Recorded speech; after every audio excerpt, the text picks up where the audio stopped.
Hey guys, it's Danny. Today I'm very excited to be trying out a new medium, and it is an inorganic medium, so that makes it quite exciting for me. We're gonna try out rock wool. Now, this is not a brand new groundbreaking medium out there or anything. It has already been used with water-loving orchids, especially phragmipediums.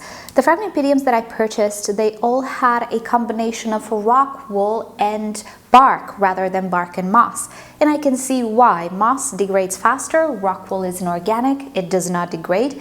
I can see why they do that. I, however, never encountered an orchid potted in full rock wool, but today I want to use it as it is, no combinations or anything. In the future, of course, I will try it in combinations, but first, I think it's always better to try out and start with the medium as it is when you're trying something new, just so you get adjusted with its properties and discover it on its own, because when you learn it and when you know what it can do, you can make the according combinations that will work. So today I'm going to test it in two setups, which theoretically they both work well with sphagnum moss. So what I will do is use my two doubles that I got in my recent haul. This is an oncidium, this is a tolumnia, and I will be trying rock wool in two setups. First in a pot with ventilation holes, and second in a basket. The tolumnia will go in the basket, the oncidium in the pot. The oncidium is a water-loving plant, and theoretically, in some conditions, it can do perfectly well in straight sphagnum moss in the pot.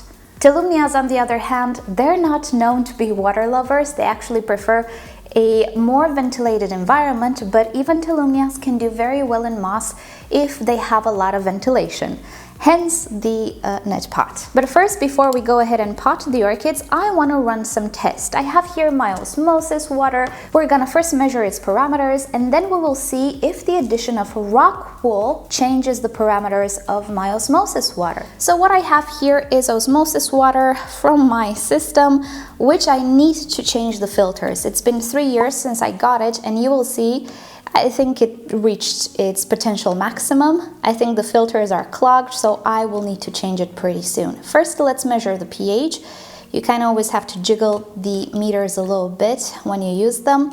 Usually my osmosis water is very close to being neutral. I think it's stabilized at 7.1 pH. As for the TDS, this is a little bit more dramatic, 29 parts per million, which is fairly soft water, but this osmosis has seen better days.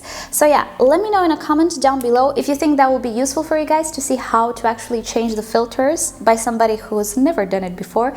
Do let me know in the comments down below. I think this week or next week I'm gonna get new filters, and if you guys want, I'm gonna film the process. Now, maybe I should start calling it mineral wool, because rock wool is actually a brand. It's not very correct what I'm doing, and that might actually not be rock wool.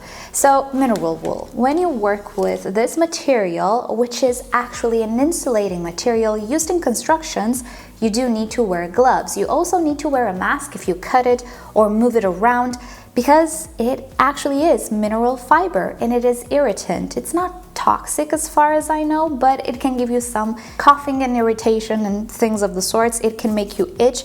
Better not risk it. I'm not sure if this is hygrocultural wool, but just for my peace of mind, I prefer to wear gloves, and I do encourage you all to do the same. So this is how it looks like. It is not flexible or fluffy. If you compress it, it will not come back to this shape. It is not like a sponge. It is a pretty hard material, but crumbly, and I will destroy a piece. And that's it. Well, it's not completely destroyed, but it does not return to its original shape all that much. If you pull a little bit on it, you will see it gets destroyed.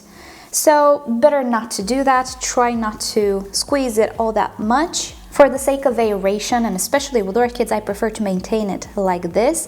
It's not easy to crumble. You do need to apply some pressure, so don't worry. What I want to do right now is see if this thing wicks. I know it's already very water absorbent and retentive, but how fast does it do so? I don't know. Oh, look at that. Did you guys see that? It is completely soaked, and it became quite a lot heavier. Wow, okay, so it is very wicking. You know what this means? Yes, semi-hydro with these stuff or self-watering is absolutely possible, because this will now transfer its moisture to the next piece. Maybe slower, but it will.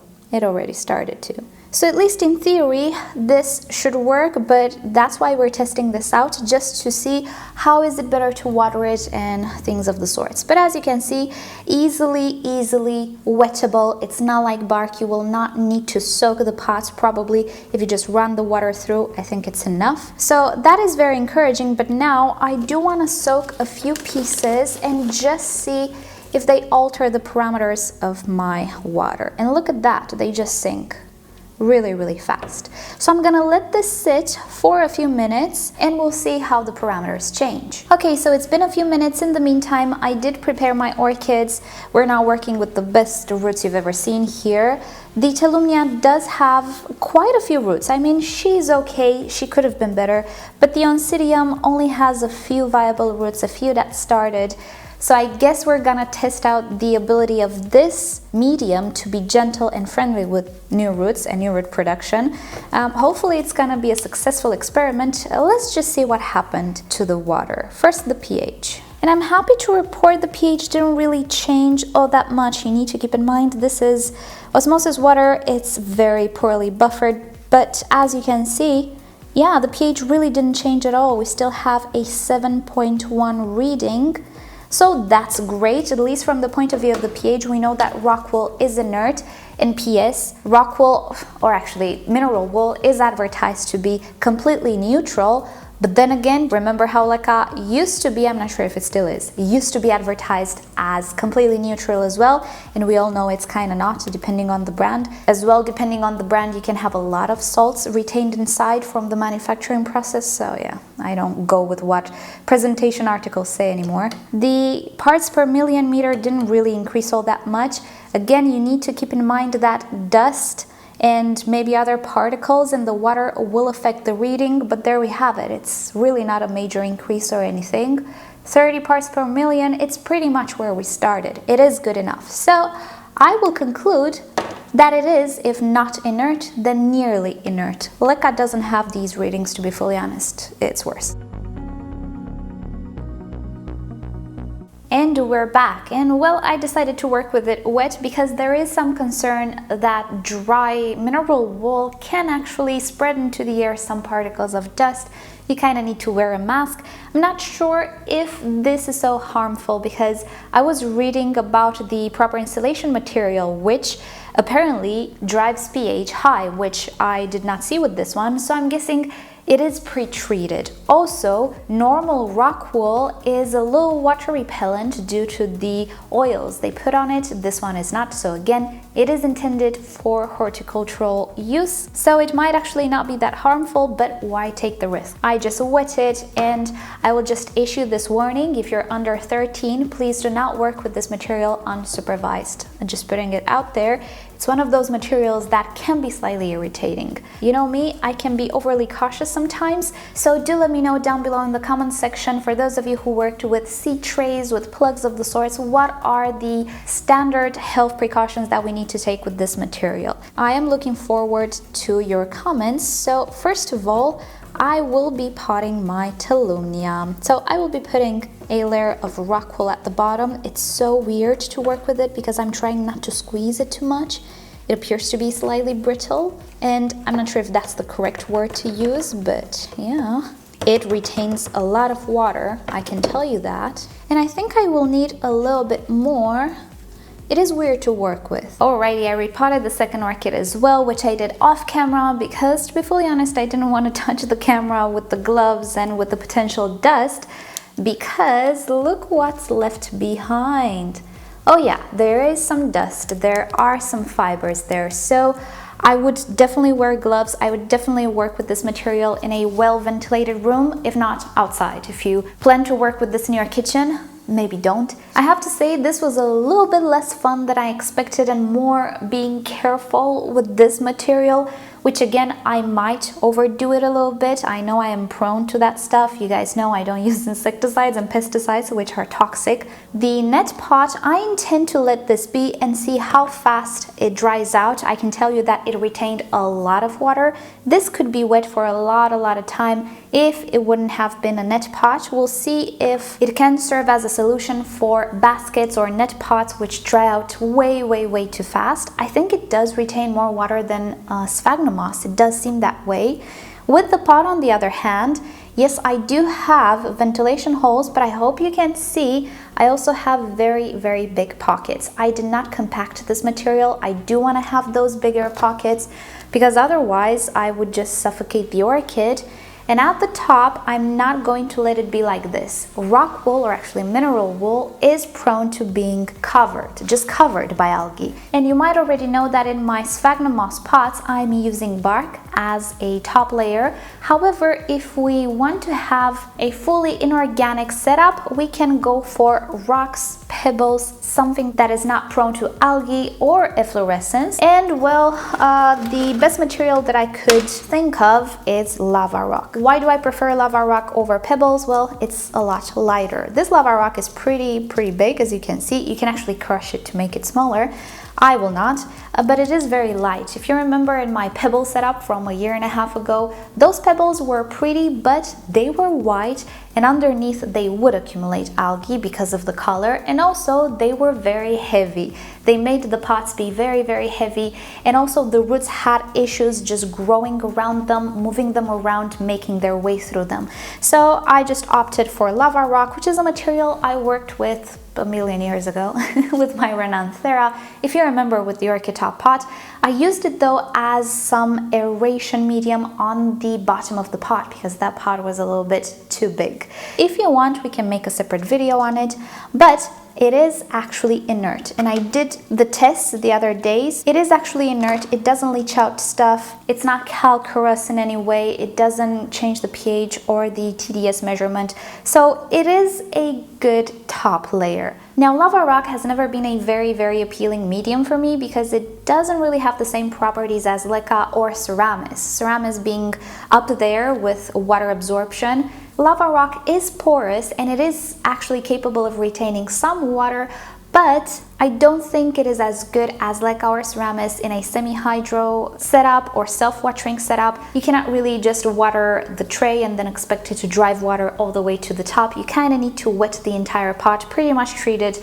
like bark. You can soak it, you can run water, but semi-hydro and self-watering, I'm not entirely sure if it's a good medium. If you want, we can actually make a video comparing the two and talking a little bit more about lava rock as well. I'm not entirely sure how much we talked about it in the video of 4 years ago, but anyway, let me know down below if you're interested in learning more about the lava rock situation as well. For now, as a top layer, I do think it will do okay. I don't need it to stay moist, to be fully honest. That's not why I'm placing it there.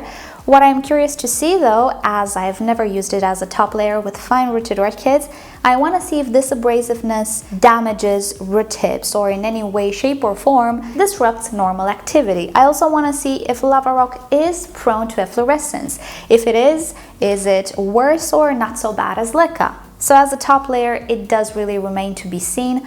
But if you guys want me to explore more about lava rock and the best setups for it and so on, do let me know down below and we can make a separate video on it where we test out some setups. Alrighty, so I think that's about it for today. I shall keep you up to date.